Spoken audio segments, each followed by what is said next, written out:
उज्ज्वल महाराष्ट्रामध्ये आपलं स्वागत आहे। आपण थेट राष्ट्रीय अध्यक्ष दीनानाथ उघाडे साहेब यांच्या कार्यालयात पोचलेलो आहे आणि खरोखर ते दिल्ली असो मुंबई असो गोरगरिबांच्यासाठी शेतकऱ्यांसाठी लढतात।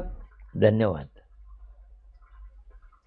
आज प्रथमतः मी आपल्या उज्ज्वल जे काही न्यूज चॅनल आहे या चॅनलचं आम्ही पहिल्यांदा अभिनंदन करतो, कारण खऱ्या अर्थानं गरिबांना गोरगरिबांना न्याय देण्याचा प्रसारमाध्यम हा चौथा लोकशाहीचा अधिकार आहे आणि हक्क आणि पाया आहे। त्यामुळं गरिबांचे जे प्रश्न आहेत लोकांपर्यंत पोहोचवण्याचा आपण एक अत्यंत आमच्यापेक्षा जास्त महत्त्वाचं समाजसेवेच्या रूपानं काम करताय। आपल्या या चॅनेलला आमच्या आदिवासी सेनेतर्फे कुटुंबातर्फे खूप खूप धन्यवाद आणि आभारी आहोत। आता राहिला प्रश्न अखिल भारतीय आदिवासी सेनेच्या वतीने महाराष्ट्रात आणि महाराष्ट्राच्या बाहेर जे काही ज्वलंत प्रश्न आहेत गोरगरिबांच्या हिताचे, दलित आदिवासी मागासवर्गीयांच्या हितासाठी त्या प्रश्नासाठी अखिल भारतीय आदिवासी सेना आजपर्यंत प्रयत्नशील आहे।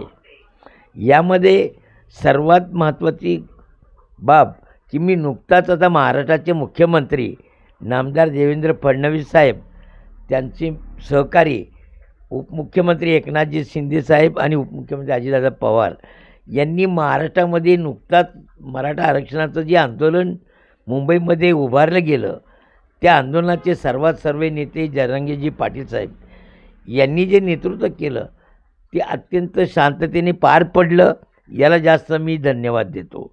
अत्यंत कुशलतेने कुठल्याही प्रकारचं हिंसक ओळख न येता आणि त्या प्रश्नाला कुठल्याही प्रकारचं गालबोट न लागता आपण जो मध्यम काही मार्ग काढला असेल त्या अनुषंगानं आंदोलनकर्त्याचं जे समाधान झालेलं आहे त्याबद्दल मी आपल्या महायुतीच्या सरकारला धन्यवाद देतो आणि त्यांच्यापुढे पुन्हा एक प्रश्न असा उभा करतो की जर आपण इतकं कुशलतेने वादग्रस्त प्रश्न या महाराष्ट्रात सोडवू शकता तर मग अनेक वर्षापासून या मुंबईमध्ये दादर रेल्वे स्टेशनचं डॉक्टर बाबासाहेब आंबेडकर नाव टर्मिनस ठेवण्यासाठी जो काही आग्रह आहे जनतेचा, बाबासाहेब आंबेडकर प्रेमी जनतेने जी मागणी केलेली आहे, वारंवार तुम्ही हा पण पाठपुरावा केलेला आहे का? तर तुम्ही मागच्या वेळेस पण मुलाखतमध्ये सांगितलं होतं वारंवार। आता तुमची भूमिका काय असणार आहे?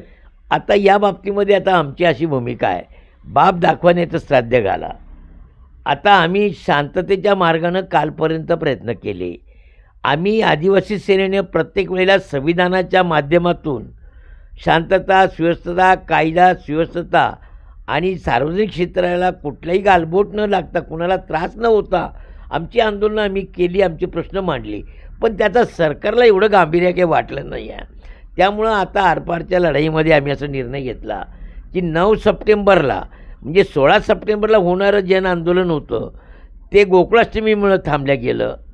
आता 4 सप्टेंबरला काल होतं ते गणेश चतुर्थीच्या मुहूर्तावरती गालबोट न लागू म्हणून थांबवलं गेलं आणि आता मात्र ही परिस्थिती आलेली आहे की रबर ताणला की तो तुटतो।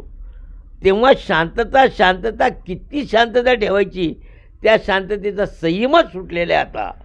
त्यामुळं आता 9 सप्टेंबरला जो दादर चैत्यभूमी ते राजभवन, मंत्रालय, राष्ट्रवादी काँग्रेस, भारतीय जनता पार्टी आणि शिवसेना मित्र